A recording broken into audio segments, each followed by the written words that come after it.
Hello, everybody. Thank you for having me here. I really miss Gdansk, and I was listening earlier to Elena saying that it's her fifth, maybe, edition. I cannot even remember how long it has been since I started attending PDF. It was a long time ago. And I really miss it because it was my go-to place, the annual go-to place for inspiration and solidarity, and something that I usually think it resembles a group therapy for the activists in the region. Actually, one of my colleagues, Laura, made an interesting observation a few days ago after a call with colleagues from Hungary. She was telling me something like, I have the impression that in CEE, it's almost like a sport, a competition and everybody's complaining where is the worst situation, democratically speaking. In this competition, there are some countries that seem to win almost always by far. But bitter joke aside, I think that PDF does an amazing job in putting things in perspective, providing perspective for each and every one of us, even though sometimes that perspective is just a conclusion like, okay, it could be worse.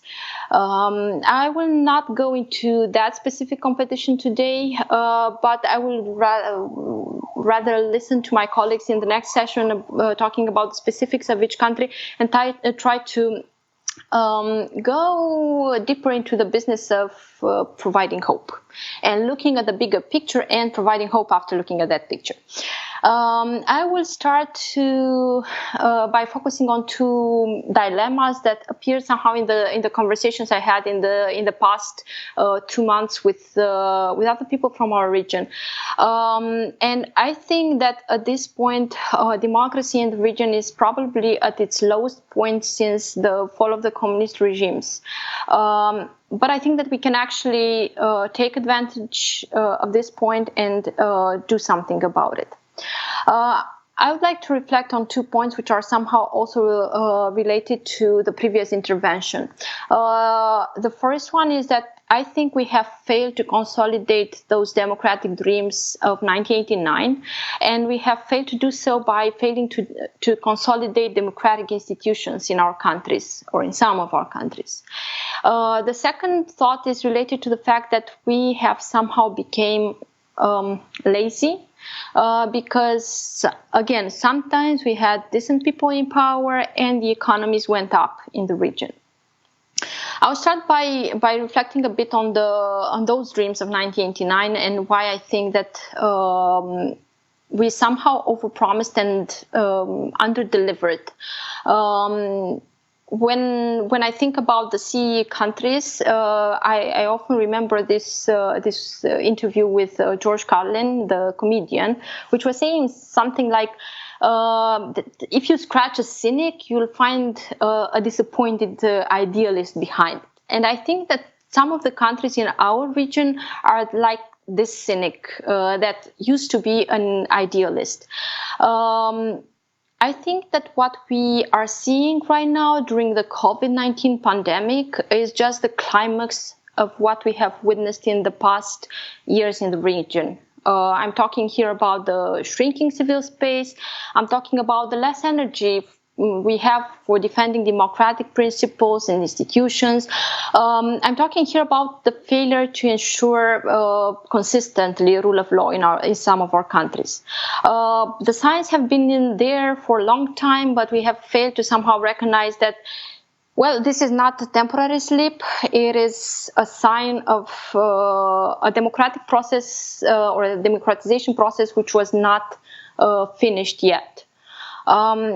I think that when EU integration happened, we all somehow breathed a sigh of relief, like, oh, phew, we are in a good place right now. It seems that we had laws that would guarantee open societies and open economies and freedoms, like all the other countries in the West, the countries that we have admired before 1989.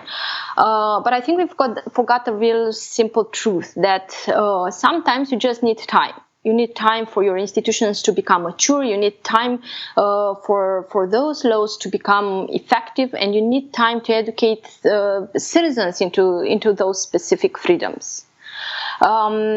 I think, maybe because I'm also a stubborn person sometimes, that I think that resilient democracies are built on this kind of stubbornness, to acknowledge and practice the small victories that come over with democracies, to know that you can say things that without fearing that you'll go to jail or that you will be attacked through smear campaigns, like it happens with some activists in the region.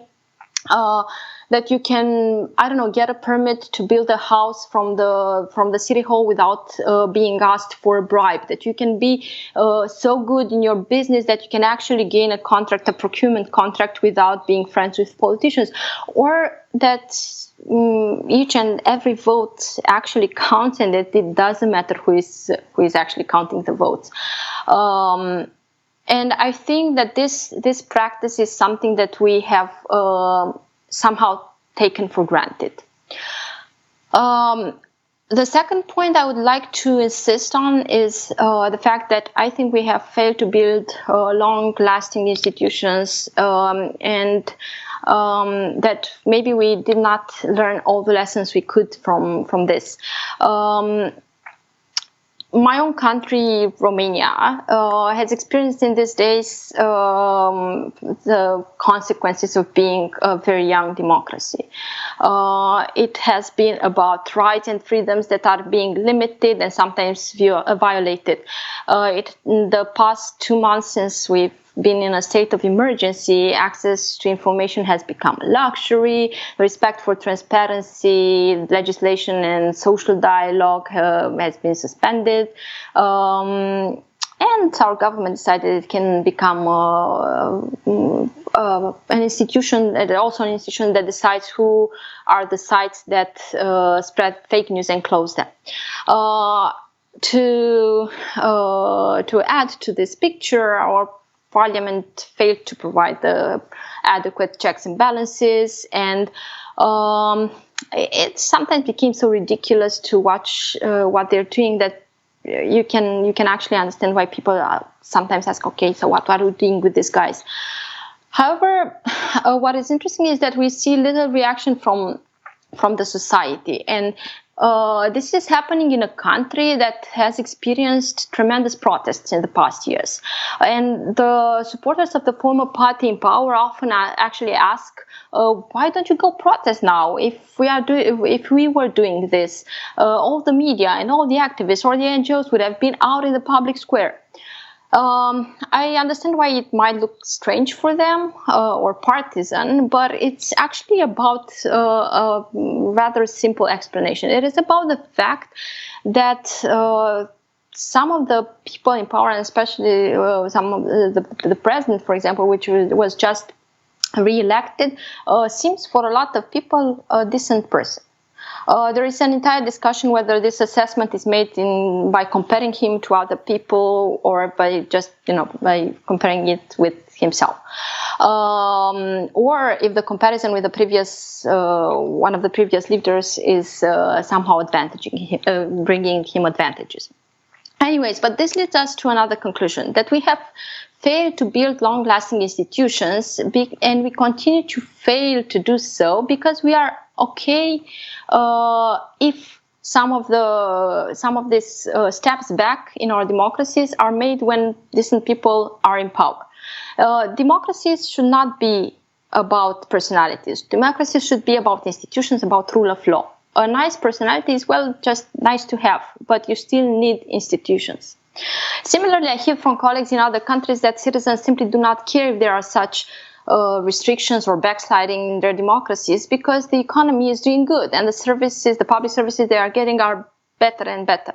Well, I'm afraid that here is a misunderstanding of what it means to be a democracy, a lesson that we have somehow failed to internalize because our faith after World War II was different from the faith of other countries in the West. The lessons of the last century are that true individual freedom cannot exist without economic security and vice versa. That you cannot preach democracy on an empty stomach, but also that people are in the liberal democracies are somehow presuming that individual political liberty and collective welfare can actually go hand in hand, and they are compatible.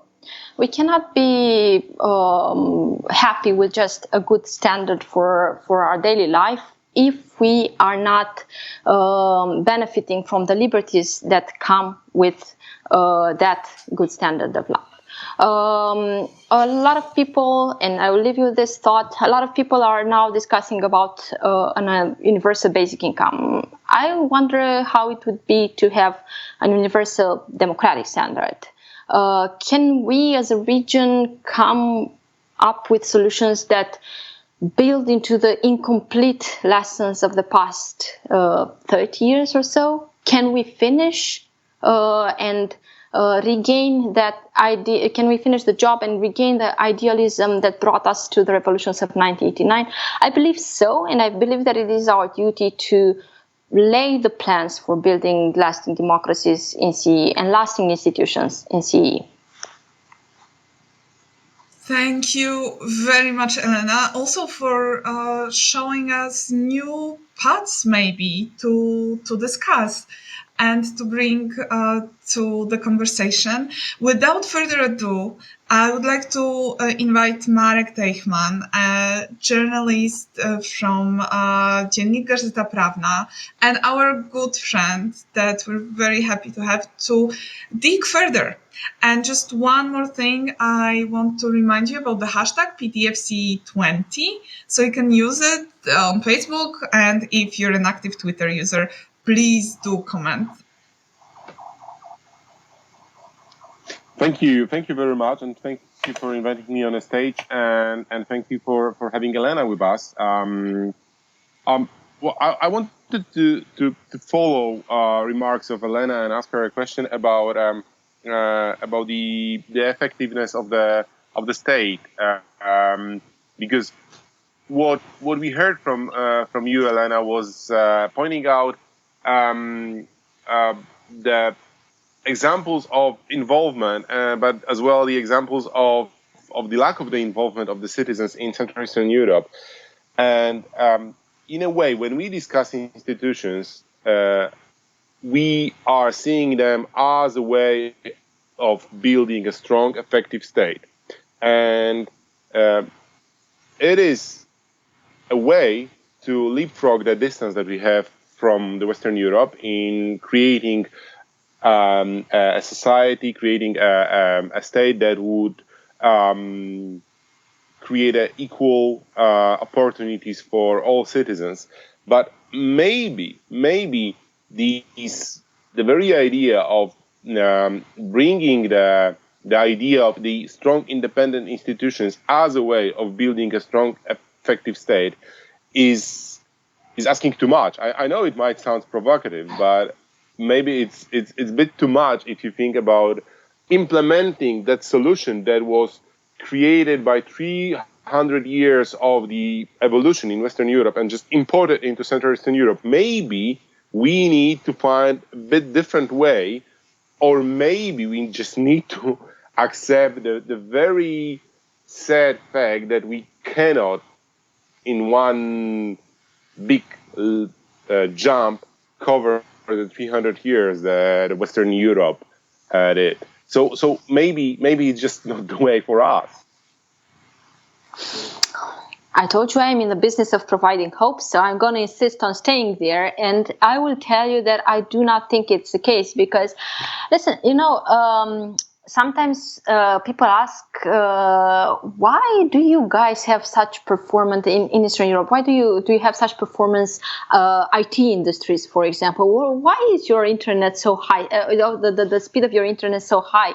And because sometimes being the last of the table it can also mean that you can leapfrog.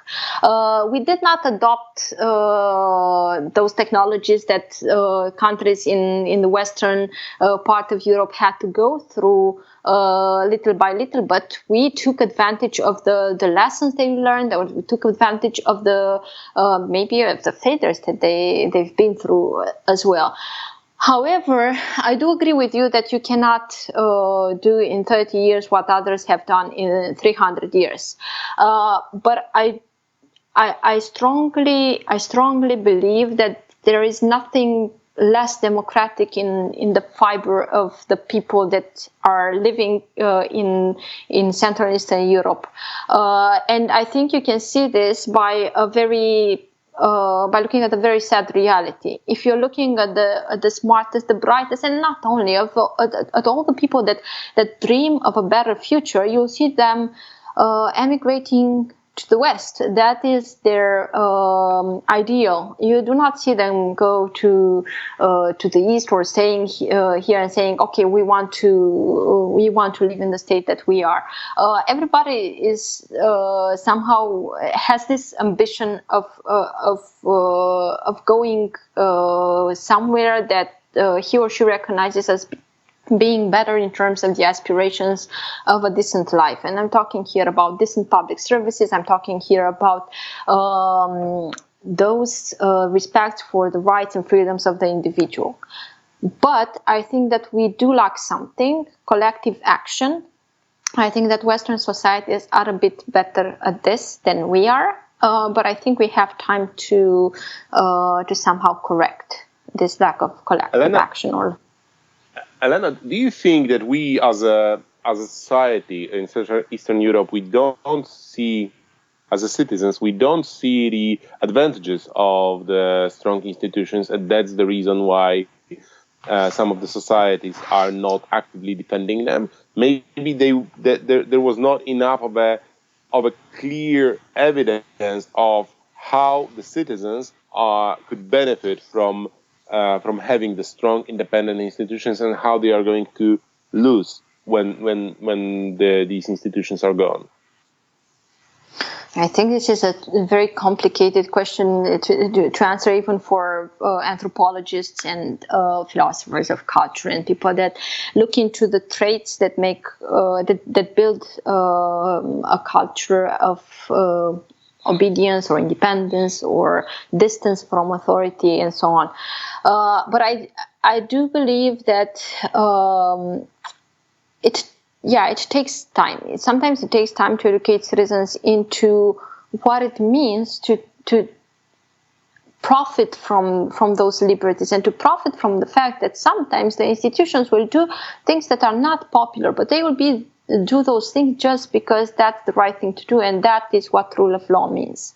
I think that we were somehow fortunate, because in the past 30 years our countries have grown quite a lot, and we've started from a very low point, but this is one of the reasons for which I think we did not have time to actually sit and reflect and think about all the things that are happening to us, and to think about what the framework, the institutional framework should look like, or why is it important. I think that it is normal to be, let's say, to have an accelerated growth and take less time to reflect if you're growing. We're like adolescents or young people trying to benefit from the beautiful things that are appearing in front of us.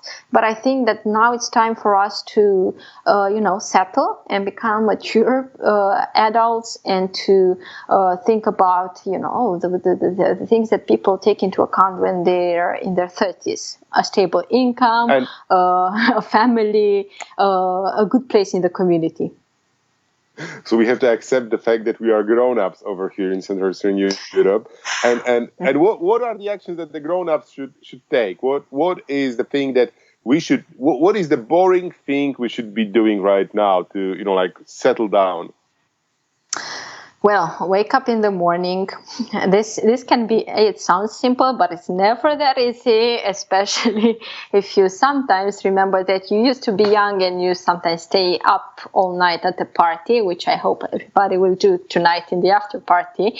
So you wake up early, you go do your job. You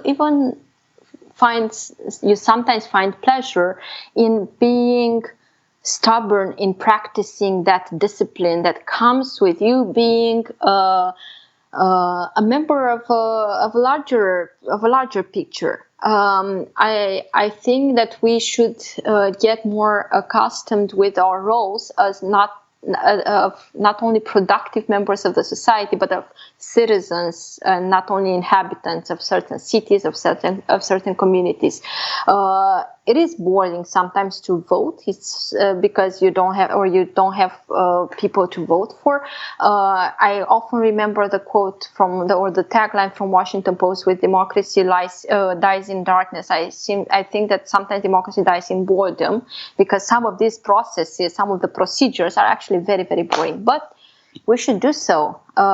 We haven't tried it quite extensively until now, so maybe it's good to try to be a citizen from 9 to 5 sometimes. So less, perhaps a bit of less of demonstrations, bit of less of the big words, but much more of the classes done in schools, more of the day-to-day job. About education, day-to-day job about showing the transparency, day-to-day job about doing a quality, decent journalism instead of making a big statements. All the boring stuff that that makes the society better. So that's the solution. I think so. The truth is often boring as well, and one of the things that makes us vulnerable to populists, or that makes us vulnerable to, sometimes tyrannies, is that they are highly interactive and engaging, and they tend to push the right buttons when we are bored. So I think we should somehow embrace the geekiness and the discipline of being full-time citizens in our region. One last thing. Our time is finishing, but just before we throw the questions from the audience, we kind of started with discussing the difference between trusting personalities and institutions, and wondering whether we in Central Eastern Europe are not putting too much trust in personalities. But on the other hand, if you look at the liberal modern world, it seems that there is a trend of trusting key figures, building the heroes, the champions of the democracy, champions of the liberal world, starting with Barack Obama, going through Emmanuel Macron, the German chancellor being a mother figure for the modern democracy, or the New Zealand prime minister. Maybe it's just the way this modern world looks like, that we need to have the role models, we need to have celebrities to represent values.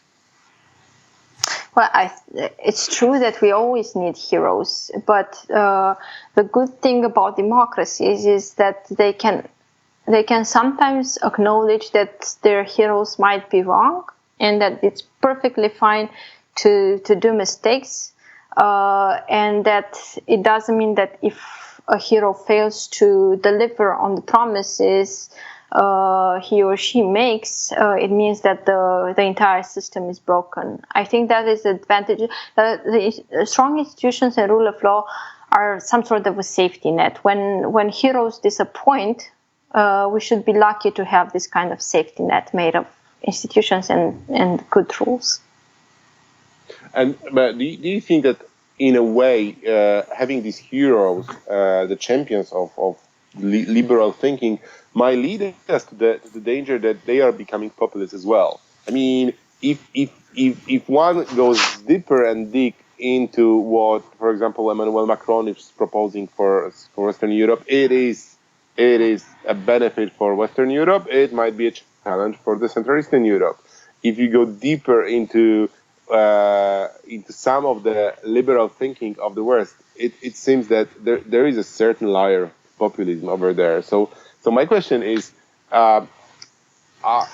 whether we, as a liberal side of the public debate, we shouldn't question our assumptions more often. Well, of course we should. I mean, isn't this? Are we questioning also... them strongly enough? That's the right question. This is something that we might fail at, but I think it takes great courage to do so, and I think that even more mature democracies are somehow failing to do so. What I think we lack is a bit more, let's say, courage, because you were talking earlier about the need to have these heroes and to have those heroes putting forward some bold ideas, which might be wrong sometimes, or they can be actually outrageous, but they have the courage to put them forward. And I think that this is one of the things that we should maybe do in the region as well, to put forward those bold questions, those bold ideas, and maybe some bold heroes as well. Who knows? But the first thing we should question, in my opinion, is the fact that we should always look at the West for inspiration. I think that we can be part of the bigger, let's say, questioning of our current status. I think we should also ask the questions about, for example, the European project. How would the new Europe, how would New Europe look like, or would redesign the European project? What values and what new types of energy could we put on this European table? Elena, thank you very much. It seems that we kind of crossed the time limits that we had, and Anna is insisting that we should give back the voice to her and ask the questions from the audience. Anna. I'm here. Thank you so much, Marek. I'm so sorry that this discussion cannot last a bit longer. I'm sorry as well. I'm sorry as well. It's so great to be again with PDF, and I just really hope that next year we will meet in person, guys. Very much hope so, and having a really interesting panel discussion with maybe more people even.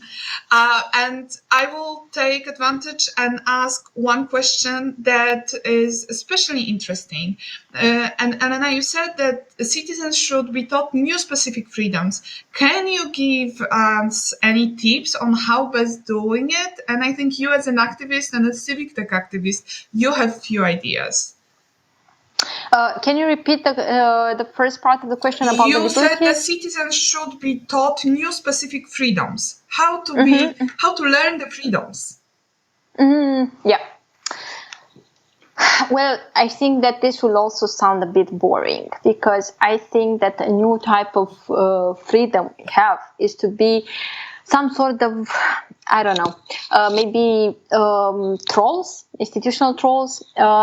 During these days, because like in many other countries in our region, and not only, we had little access to information, we have learned to be very insistent, to act like good trolls that keep on pushing the institutions to publish procurement data, or to publish data with regards to the COVID cases and so on. It might sound like a very, very small thing, but this habit of actually asking institutions to have the same kind of responsiveness you expect from a friend that you are talking to on social media, or from a brand that you are approaching or tagging on social media, is a new type of freedom. It is the freedom to consider institutions closer than they used to be, and to consider that our rights, or our essential rights,